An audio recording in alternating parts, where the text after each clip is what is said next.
आज हमारा जो टॉपिक है वो है सात्विक आहार। और पिछले सात्विक आहार की जो हमने चर्चा की थी उसमें 2 डॉक्टर्स आए थे हमारे साथ। आज फिर से डॉक्टर खयाती आ रही हैं, जिसमें हमने पिछली बार कहा था कि हम विरुद्ध आहार के ऊपर चर्चा करेंगे।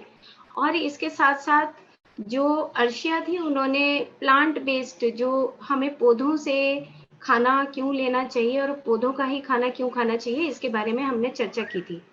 और इसके साथ हमने चर्चा की थी कि जो रस है और जो मल है, ये दोनों चीज़ें बहुत इम्पोर्टेंट हैं। जैसे कि अगर हम कुछ भी खाना खाते हैं, तो उस खाने के बाद जो मल भाग बनता है, उसकी रक्षा करना, उसको देखना, उसका संतुलन बनाना भी बहुत ज़रूरी है। क्योंकि जैसे ही हम सात्विक आहार की बात करते हैं, तो अ, आहार का मतलब है कि जो रस प्रधान है। रस प्रधान का मतलब हो गया कि जो भी हम खाने में रस लेते हैं, जैसे कि हमने पिछले से पिछले हफ्ते जो चर्चा की थी, वो चर्चा हमने की थी कि मधुर अमल लवण कटु तिक्त कषाय। तो मधुर अमल लवण कटु तिक्त कषाय का मतलब कि ये जो रस प्रधान भोजन है, उनको हमें सही ढंग से खाना चाहिए, भोजन लेना चाहिए, ताकि जो हमारा शरीर है, वो हमारा जो शरीर है वो क्या है, यही मंदिर है, यही मस्जिद है, यही गुरुद्वारा है, यही चर्च है।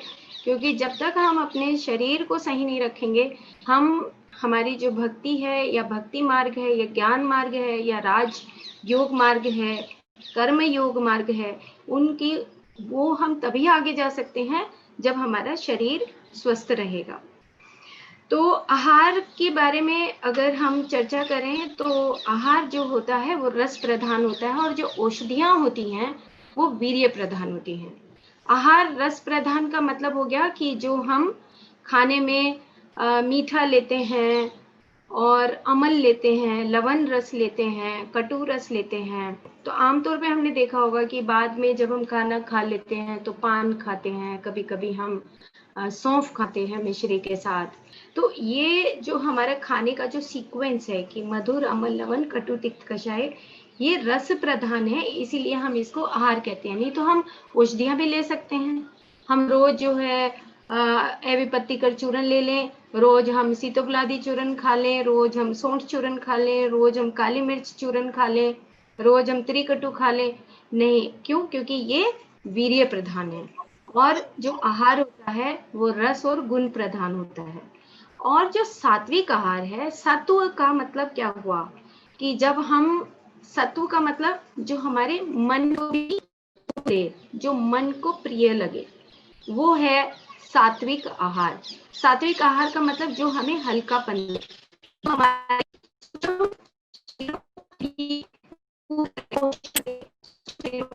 अब मान लो कि अगर हम एक नॉनवेज खाते हैं, कोई मांस मीट खाते हैं, तो मांस मीट खाने से क्या होगा कि हमारे, सबसे पहले तो मांस मीट जैसे हम काटेंगे और जो उसकी वाइब्रेशंस हैं, जो अगर हम कितना ही वो अच्छा प्रोटीन है तो भी वो अच्छा नहीं होगा, क्योंकि उसकी वाइब्रेशंस, उसके जो मन के अंदर जो भाव है, जो फियर है, जो डर है, वो सब उस खाने के अंदर हम भी उसको खाएंगे। लेकिन जो सात्विक आहार है वो क्या है, जो हमें प्रकाश की ओर ले जाए, सत्व की ओर ले जाए, जो हमारे मन को प्रिय हो, वो सात्विक आहार है। जो हमारी सूक्ष्म शरीरों को भी पोषण दे। पोषण मतलब कि जो हमारे सूक्ष्म शरीर भी, जिसमें शांति प्राप्त करें।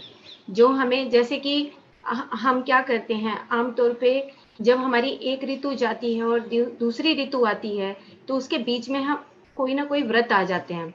एक हफ्ते का व्रत आता है, जैसे नवरात्रि के व्रत हैं, या कोई पूर्णमासी का व्रत आ जाता है, कोई अमावस का व्रत रखता है, कोई अलग अलग तरह के व्रत आते हैं, सावन के व्रत आते हैं। ये जो व्रत हैं, ये इसलिए आते हैं कि जब पूरी हमारी धरती के ऊपर जो बदलाव हो रहा होता है, उन ऋतुओं का जो बदलाव आता है, ये सारी ऋतुएं जब बदलती हैं और दूसरी ऋतु आती है, तो इन ऋतुओं के, दोनों ऋतुओं के बीच में जो हमारे शरीर में एक हमारी केमिस्ट्री बदलती है, जो हमारे शरीर के अंदर जो बदलाव आता है बाहर के वातावरण के अनुसार, उसके अनुसार हर ऋतु के बीच में कोई ना कोई व्रत आ जाता है। तो व्रत का बहुत वैज्ञानिक महत्व है। अगर हम इसको सात्विक आहार किस लिए कहा गया कि जब आपकी एक ऋतु से दूसरी ऋतु के बीच में जो हमारे व्रत आते हैं, उसमें हम सात्विक आहार लेते हैं। जैसे सेंधा नमक लेते हैं, सेंधा नमक ही खाने में डालते हैं, हम हल्का खाना खाते हैं, एक ही टाइम फ्रूट खाते हैं। कभी कभी हम ये कहते हैं कि भाई मैं तो एक ही फ्रूट खाऊंगा, सिर्फ केला खाऊंगा या आम खाऊंगा या कोई भी एक फ्रूट खाते हैं। क्यों? क्योंकि जो शरीर के अंदर केमिस्ट्री है, जो हमारे शरीर में एक बदलाव आया हुआ होता है और जो अगली ऋतु है उसके अनुसार जो हमारे शरीर में बदलाव आना चाहिए, उसके लिए ये व्रत आते हैं।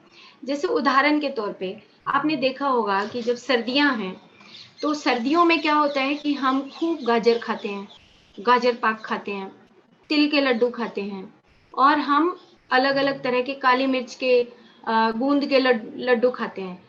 अब जैसे मान लो कि ये जो सर्दियां हैं, ये हमारी नवंबर, दिसंबर, जनवरी 3 महीने की सर्दियों में जब हम ये खाते हैं तो उससे क्या होता है, जैसे ही खाएंगे उसके बाद एक व्रत का पूरा नवरात्रे आएंगे और उसके बाद फिर हमारी दूसरी ऋतु शुरू होगी। शिशिर, बसंत, ग्रीष्म, वर्षा, शरद, हेमंत, ऐसे करके बोलते हैं आयुर्वेद में। तो जो ऋतु हमारी सर्दी वाली है, उसके बाद जब बसंत ऋतु आती है तो उसके बीच में जो हमारे शरीर में बदलाव आता है उसके लिए व्रत रखे जाते हैं। उसमें सात्विक आहार लिया जाता है। क्यों? आपने देखा होगा कि आम तौर पे जैसे ही सर्दियां जाती हैं और बसंत ऋतु आती है तो उस वक्त क्या होता है, खांसी जुकाम नजला होना शुरू हो जाता है। क्यों? क्योंकि शरीर में बदलाव आ रहा है, बसंत ऋतु आ रही है, अब वो भारी चीजों को सहन नहीं कर पाएगा शरीर, वो शरीर सहन नहीं कर पाएगा। इसीलिए हमें वो सत्व गुण प्रधान आहार लेना है, या हमने उस सत्व गुण प्रधान आहार को एक बार लेना है। क्यों? क्योंकि जैसे ही हमने वो भारी चीजें खाई, अब शरीर में और बाहर पूरे वातावरण में, पूरी धरती के ऊपर बदलाव आता है। उसी तरह धीरे धीरे हमारे शरीर में भी बदलाव आता है। अब शरीर में बदलाव तो आ रहा है, लेकिन हम तो खाए जा रहे हैं गाजर पाक, हम तो खाए जा रहे हैं तिल के लड्डू, नहीं नहीं अभी और फरवरी तक चलाएंगे। अब अगर हमने वो चीज ज्यादा ले ली, अगर ज्यादा ले ली तो क्या होगा, उसकी वृद्धि हो जाएगी, वो बढ़ जाएगी शरीर में, बढ़ जाएगी तो कफ आएगा, खांसी आएगी, बलगम आएगा। और ज्यादातर जो कफ और जो फीवर होते हैं, जो वायरल फीवर आजकल हम बोलते हैं इसको, वो जो खांसी जुकाम की जो शिकायतें होती हैं वो ज्यादातर बसंत ऋतु में आती हैं। क्यों? क्योंकि हमारे शरीर की जो केमिस्ट्री है, जो हमारे शरीर का रसायन है, वो सारा बदल अनुसार उसको बनाना होता है। इसीलिए ये बीच बीच में, हर ऋतु के बीच में आहार आता है कि सात्विक आहार, कि हम बिल्कुल हल्का आहार लें ताकि हमारी बॉडी एक एक ऋतु से दूसरी ऋतु की तरफ आराम से जा सके। जैसे अभी सावन में हम थोड़ी स्वाली खाते हैं, गुलगुले खाते हैं। क्यों? क्योंकि जब ग्रीष्म ऋतु गई तो ग्रीष्म ऋतु जाने से हमारी वायु बढ़ी हुई थी, और जैसे जैसे वायु बढ़ेगी तो हमें थोड़ा सा तैलीय तत्व चाहिए। इसीलिए बारिश में हम कभी पकोड़े खाते हैं, कभी हम गुलगुले खाते हैं, कभी हम स्वाली खाते हैं, ताकि हम उस वायु को शांत कर सकें। क्यों? क्योंकि अगर वायु की वृद्धि हो जाएगी तो जोड़ों की प्रॉब्लम आ जाएगी, गैस की प्रॉब्लम आ जाएगी। तो इसीलिए हर ऋतु के बाद हमें वो सात्विक आहार लेना, और हर रोज सात्विक आहार, सुबह से शाम तक जो सात्विक आहार जो हमने पिछली बार एक्सप्लेन करा था कि वो सात्विक आहार क्या होता है, तो वो मधुर, अमल, लवण, कटु, तिक्त, कषाय के अनुसार होता है। तो ये जो सात्विक आहार है, ये क्यों बता रहे हैं, क्या रीजन है बताने का? रीजन हमारा वही है कि जो हमारा चैनल बताता है कि ये एक आध्यात्मिक पाठशाला है। हम आध्यात्म की उस ऊर्जा तक कैसे पहुंचे, वहां तक हम उस ऊर्जा को कैसे लेके आए, उसके लिए सात्विक आहार है। सात्विक आहार जो हमें हल्कापन दे, जो हमारे शरीर में उस हल्केपन से हमारे सूक्ष्म शरीर को, सूक्ष्म इंद्रियों को पोषण करे, ताकि हम आराम से उस आध्यात्म के रास्ते पे जा सकें। जैसे लहसुन के बारे में बहुत बार ऐसा कहा जाता है कि आयुर्वेद बोलता है कि लहसुन तो बहुत अच्छा होता है। अगर हम एक बहुत ही सही ढंग से उसका पर्सपेक्टिव समझें, लहसुन खाना चाहिए नहीं खाना चाहिए, पहले तो ये है। अगर मेरे से कोई सवाल करता है तो मैं कहूंगी कि बिल्कुल लहसुन नहीं खाना चाहिए। क्यों नहीं खाना चाहिए? जो जमीन से नीचे की जो चीजें लगती हैं उनमें गंध तत्व, पृथ्वी तत्व प्रधान होता है। रसों में 5 रस बताए गए हैं। जैसे कि पिछली बार बताया था कि जो हरितकी होती है, आंवला होता है, उसमें 5 रस होते हैं, ऐसे ही रसों में होते हैं। लेकिन रसों जो लहसुन होता है वो किसके लिए उपयुक्त होता है? यानी कि जो धरती से नीचे का जो रसायन, रसों बोला गया, जो 5 रस हैं, लहसुन है, वो हमारी नीचे के जो चक्र होते हैं उन्हीं को, उन चक्रों को ही वो ठीक करता है। कैसे? कि जो मूलाधार चक्र है, जो नीचे का जो हमारा चक्र है, जो हमारे नाभि से नीचे के जो 3 चक्र हैं, इन 3 चक्रों को अगर हमने पूर्ति करनी है तो हम लहसुन खाएंगे। लहसुन खाने का मतलब है कि आपके शरीर में वो गंध उत्पन्न हो रही है।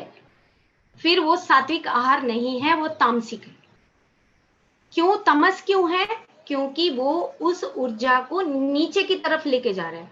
खा तो हम यहां से रहे हैं लहसुन, लेकिन वो ऊर्जा कहां जा रही है? वो ऊर्जा नीचे की तरफ जा रही है, और वो नीचे आके मूलाधार चक्र में हमारे उस प्रजनन स्थानों में जहां पे सेक्सुअल पावर्स होती हैं, वहां पे जाके वो रुक जाती है वो ऊर्जा। जहां पे हमारा मल इकट्ठा होता है वहां पे जाके वो ऊर्जा रुक जाती है, और हमारे शरीर से एक अलग तरह की गंध आने लगती है। क्यों? क्योंकि गंध तत्व प्रधान है। अब जो धरती से नीचे जो गंध तत्व होता है, यानी कि धरती से नीचे का मतलब पृथ्वी गुण लिए हुए, जिसके अंदर वो भारीपन है जो नीचे की तरफ खींचता है। अब अगर ये तो हो गया एक आयुर्वेदा के पर्सपेक्टिव से बता रही हूँ कि जो लहसुन है उसमें क्या होता है कि गंध तत्व होता है, गंध उसमें बहुत आती है, और वो मूलाधार चक्र जो हमारे नाभि से नीचे के जो 2 चक्र हैं, मूलाधार, मूल का मतलब जहाँ पे हमारा सारा मल इकट्ठा होता है, और स्वादिष्ठान जहाँ पे हम अपनी फैमिली के साथ जो रहते हैं, तो उसमें जो हमारा जो रिप्रोडक्टिव ऑर्गन्स होते हैं, जो प्रजनन संस्थान के ऑर्गन्स होते हैं, उनके लिए वहां पे जो ऊर्जा इकट्ठा करेगा, जो ज्यादा मोह में पड़ जाना, अटैचमेंट्स में आ जाना, ये लहसुन एक प्रवृत्ति है कि उसको बढ़ाता है। अब हम दूसरे स्टेप पे चलते हैं कि मैंने जब एक पुस्तक पढ़ी, उसका नाम है सेटरन, यानी कि शनि, शनि देवता। ये डॉक्टर रॉबर्ट सोबोदा की लिखी हुई पुस्तक है। अब इसमें इन्होंने बताया कि जो गंध तत्व है आखिर वो आया कहाँ से, उसकी अगर माइथोलॉजी देखें और उसकी जो उत्पत्ति देखें, तो उन्होंने कहा कि जो हमारे पूरे सृष्टि में 2 तरह के लोग हैं, एक है देवता और एक है दानव। हम देखते होंगे कि नॉर्मल रूटीन में अगर हम देखें, मेरे को पसीने आ रहे हैं, मेरे शरीर से बदबू आ रही है, मेरे शरीर से अगर पसीने आएंगे, मेरे बालों में पसीने आएंगे, तो क्या होता है? जुएं पैदा हो जाती हैं, जुएं लीक पैदा हो जाएगी। क्यों? क्योंकि वो पसीने की गंध से वो पैदा हो रहे हैं। सेम इसी तरीके से उन्होंने, डॉक्टर रॉबर्ट सोबोदा ने लिखा कि जो दानव थे उस टाइम में जब ये उत्पत्ति हो रही थी, ये आरंभ हो रहा था, इसका पूरे युगों का जब आरंभ हो रहा था, तो जो गंध तत्व है, अगर वो दानव के पसीने से कोई अगर चीज पैदा हुई है, तो वो है अलग अलग तरह की गंध वाले जो द्रव्य हैं, वो उनसे उत्पन्न हुए, और उसके बाद इस धरती पे सृष्टि का, उन पौधों का निर्माण हुआ। जैसे मान लो, और एग्जाम्पल देती हूँ, नॉर्मल एक एग्जाम्पल है, एक एग्जाम्पल और देती हूँ। आपका जहाँ पे कीचड़ होता है, जहाँ पे आपका आप कूड़ा करकट फेंकते हो, वहां पे कभी आम उग सकता है? अर्जुन उग सकता है? वहां पे क्या उगता है? वहां पे एरंड उगता है, आक उगता है, अलग अलग तरह के, और अलग अलग तरह के पौधे, इंदिरा घास जो आजकल बोलते हैं कि भाई ये घास ऐसी उगती है। क्यों? क्योंकि वहां पे उसी तरह की प्रवृत्ति होनी शुरू हो जाती है, और उसी प्रवृत्ति की वजह से वहां पे उसी तरह के पौधे उगने शुरू हो जाते हैं। आम, अर्जुन, हरितकी, आंवला, ये वहां पे नहीं उग सकते। आप कोशिश भी करोगे तो भी नहीं उगेंगे। क्यों? क्योंकि ये वीर्य प्रधान है। ये वीर्य प्रधान औषधियां जो होती हैं वो वनों में उगती हैं। आज हम उनकी खेती करने लगे हैं, ठीक है, लेकिन ये वनों में, क्योंकि वो वनों में एक नेचर के अनुसार, प्रकृति के अनुसार उन चीजों को लेते हैं, ताकि वो वीर्य प्रधान रहे और ताकि वो हमारे शरीर की पूर्ति कर सके। लेकिन हम क्या करते हैं कि हम जैसे लहसुन की ही हम तीसरे नंबर पे जो 3 पॉइंट हैं उन्हीं को बताऊंगी, नहीं तो फिर डिस्ट्रैक्ट हो जाएंगे। तो इसी तरीके से जो लहसुन है वो उन्होंने बताया कि जो गंध तत्व है, गंध तत्व से जिनका जन्म हुआ, जिन पौधों का, उसमें लहसुन एक है। और भी बहुत सारे पौधों का जन्म हुआ, उसकी हम यहाँ पे चर्चा नहीं करेंगे। 2 चीज हो गई। तीसरी चीज, लहसुन कहते हैं कि हृदय के लिए बहुत अच्छा होता है। हृदय के लिए का मतलब क्या हुआ कि अगर हम एक एस्ट्रोलॉजी के अनुसार बात करें, ये मेरा अपना अनुभव है, स्वयं अनुभव बता रही हूँ मैं सारा कुछ, मतलब एस्ट्रोलॉजी का एक पुस्तक लिख रही हूँ मैं नक्षत्रों के ऊपर, और ये भी एक चैनलिंग के माध्यम से मुझे पता लगा। तो उसमें बताया गया कि जो हृदय का स्थान है, जैसे हमारे 7 जो हमारे चक्रास हैं जिनकी मैं बात कर रही हूँ, तो अगर ये ऐसे 7 चक्रास हैं तो नीचे शनि भगवान रहते हैं, उसके बाद फिर बृहस्पति रहते हैं, उसके बाद फिर मंगल होता है। मंगल ग्रह का मतलब जहाँ पे आपका मणिपुर चक्र है, जहाँ पे आपका ईगो रहता है। आप अगर ईगो रखोगे तो मंगल ठीक नहीं हो सकता, क्योंकि ईगो तो मेरे अंदर है। मंगल बेचारा क्या करेगा? मंगल का कोई कसूर नहीं है, मंगल तो हमें ब्लेस करता है। कोई भी ग्रह ब्लेस करता है, वो कभी भी हमें कर्ज नहीं करता। हमारे अंदर कमी होती है। क्यों? क्योंकि हम उसको अगर मेरे अंदर ईगो है तो मंगल कैसे ठीक हो सकता है? अगर मेरा जो बृहस्पति ग्रह है, बृहस्पति ग्रह, मैं अपने परिवार के साथ अपना संतुलन ही ठीक नहीं बनाती, तो मेरा बृहस्पति की क्या पूजा करूंगी? मैं क्या क्या क्या कर लूंगी? कुछ भी कर लूं, बृहस्पति खुश जब होगा जब मैं सच में खुश रहूंगी अपने परिवार के साथ। इसी तरह शनि है, शनि कहता है भाई 18 साल के बाद मैं फिर से आऊंगा, क्योंकि तुम जो प्रैक्टिकल तो कुछ करते नहीं हो, बैठे बैठे सोचते हो कि मुझे ये भी मिल जाए, ये भी मिल जाए। भाई खड़े हो, काम करो। क्यों? क्योंकि 18 साल का चक्र है। ये मैं अपनी तरफ से नहीं, मैं अपने अनुभवों के हिसाब से जो पुस्तक लिख रही हूँ उसी के हिसाब से बता रही हूँ। चलो अब आ गई हृदय चक्र। जो हृदय चक्र है, ये हृदय चक्र है वीनस, जिसको बोलते हैं शुक्र ग्रह। शुक्र ग्रह का मतलब हो गया कि जहाँ पे आप अपने परिवार के साथ उस प्रजनन संस्थान के लिए, उसमें आप एक खुशी महसूस करते हो। आप लहसुन खा लो लेकिन खुश नहीं हो अपने परिवार के साथ। आप उस रिप्रोडक्टिव ऑर्गेन्स का करोगे क्या जब अगर आप खुश ही नहीं हो? लहसुन क्या कर लेगा? लहसुन कुछ नहीं कर सकता।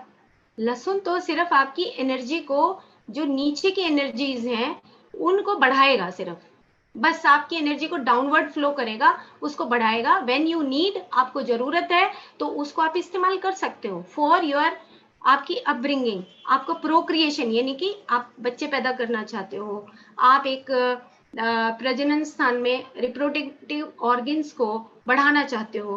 ओके ठीक है, लहसुन खाइए। क्यों? क्योंकि हृदय में शुक्र ग्रह। हृदय का मतलब आपका संपूर्ण प्रसन्नता, बहुत खुशी होनी चाहिए, दिल से खुश होना चाहिए। अगर आप अपने परिवार के साथ खुश रहते हो तो फिर लहसुन इफेक्ट करेगा। खुश तो है नहीं, लेकिन लहसुन खा रहे हैं क्योंकि हृदय में कोलेस्ट्रॉल बढ़ा हुआ है।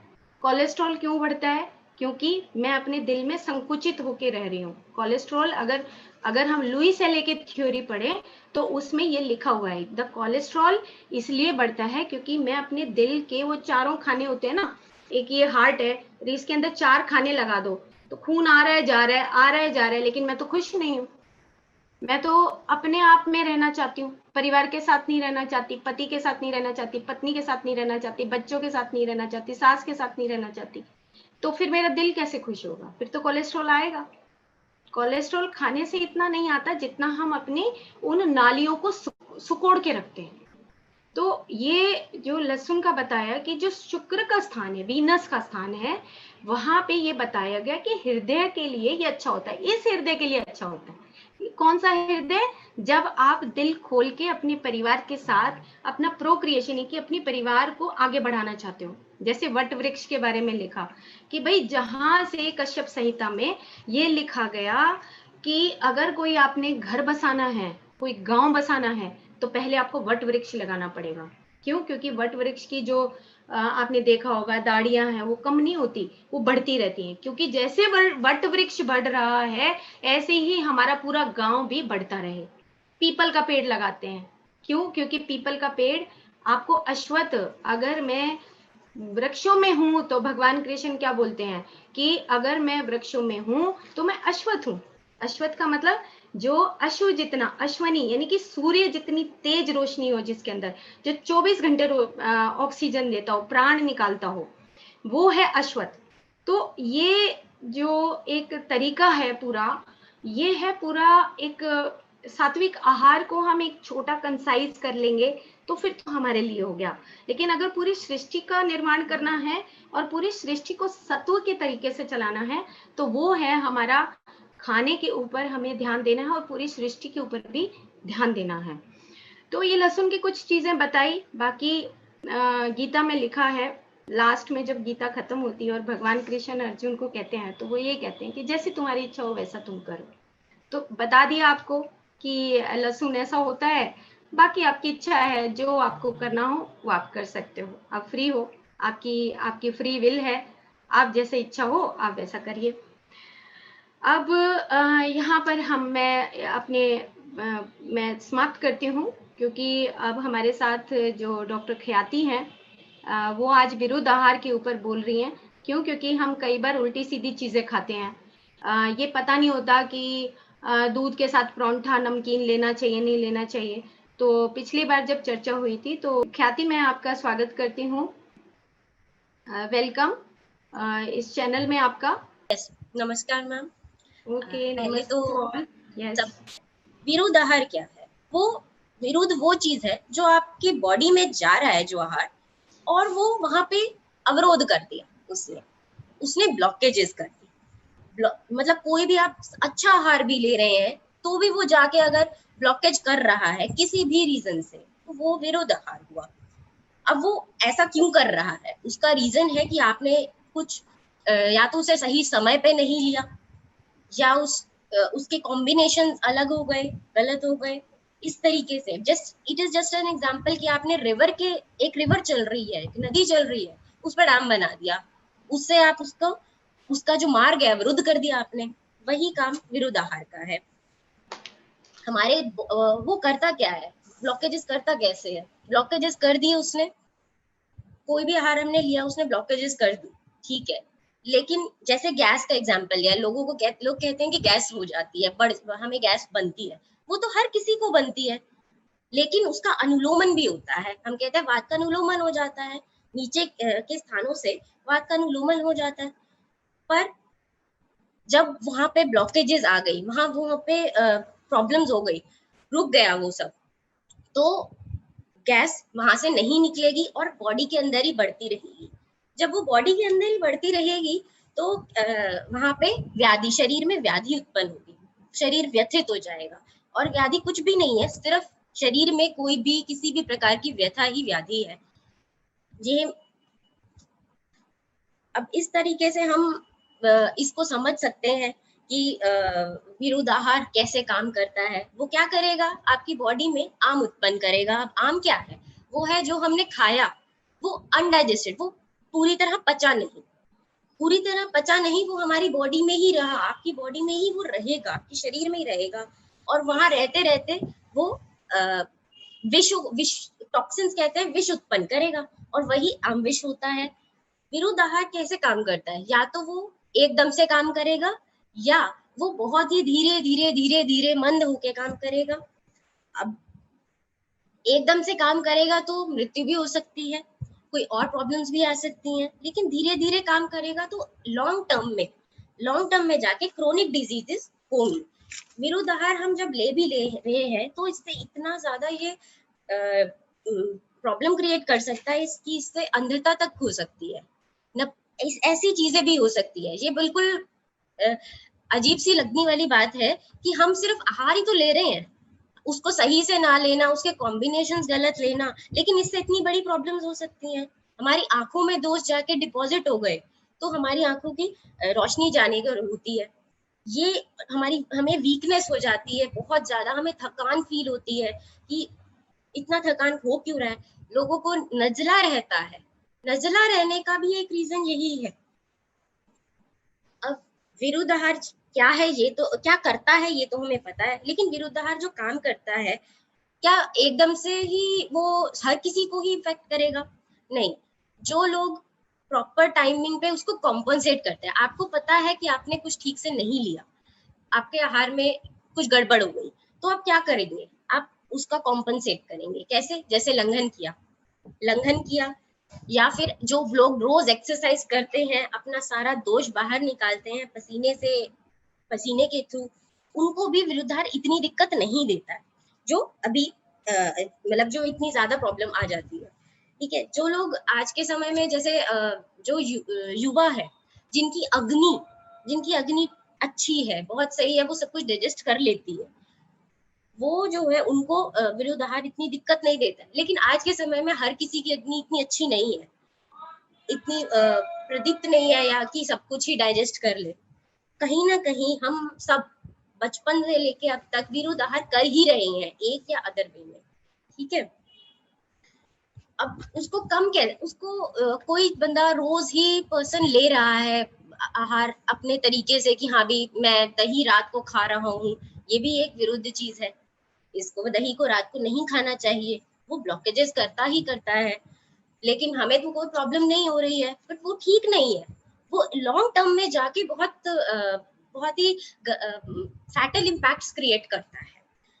तो उसको कम कैसे किया जाए? जैसे फॉर एग्जाम्पल कोई इंसान अल्कोहल भी लेता है, तो एकदम से छोड़ने पे उसको विड्रॉल सिम्टम्स आते हैं, उसको वो बार बार तलब उठती है, लेकिन और वो तलब की वजह से उसके माइंड में बहुत सारा भ्रम उत्पन्न हो जाता है, पता नहीं उसको क्या, ऐसा लगता है जैसे अगर वो नहीं ली तो मैं जिंदा ही नहीं बचूंगा।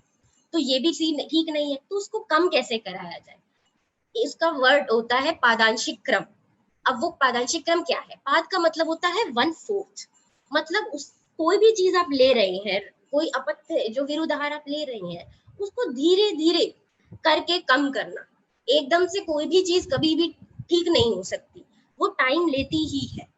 चाहे व्याधि हो, चाहे व्याधि का उपचार हो, वो टाइम लेगा ही लेगा, एकदम से कोई भी मैजिक नहीं होगा कभी भी। तो पादांशिक क्रम यानी 1/4 करते करते, फॉर एग्जाम्पल बहुत ज्यादा एडिक्शन है चाय की, या बहुत ज्यादा आप मतलब नमकीन चीजों के साथ दूध ले रहे हैं, वो आज आपको दिक्कत नहीं दे रहा है, लेकिन इन दी एंड आपको देगा।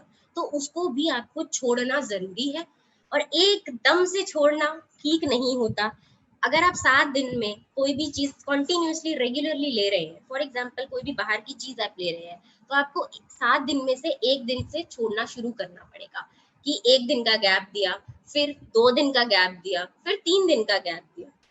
इसी से जब जो गैप देने वाला टाइम इंक्रीज हो जाएगा, तब आपको उस चीज की इच्छा भी कम होती जाएगी। जैसे मैम ने भी आज अभी बताया कि ऋतुओं के अकॉर्डिंगली चेंजेस जो आते हैं, हमें वो अडेप्ट करने चाहिए। और इसी के साथ मैं आप आज का सेशन समाप्त करती हूँ विरुद्ध आहार पे। और भी अगर चीजें आएंगी तो मैं जरूर बताऊंगी आगे आने वाले सीरीज में, आगे आने वाले एपिसोड्स में। हाँ बिल्कुल, थैंक यू स्वाति, बहुत बहुत धन्यवाद आपका। बहुत अच्छे तरीके से आपने पूरे स्टेप वाइज सारी चीजें बताई। बहुत देर से नमक वाला अगर आप जरूर बता देते हैं कि नमक वाला तो आम बिल्कुल लेना के चाहिए, बाद बिल्कुल फॉरवर्ड है। कहते हैं कि जब आप दूध लेते हैं तो दूध के 10 गुण होते हैं, 10 गुण के अपोजिट अगर आप जा रहे हैं तो बिल्कुल नमक तो आपको लेना ही नहीं। दूध का और नमक का कोई मेल नहीं है, सीधा सा एक फॉर्मूला है, नहीं लेना तो नहीं लेना। तो इसी के साथ सबको शत शत नमन, नमस्ते, धन्यवाद।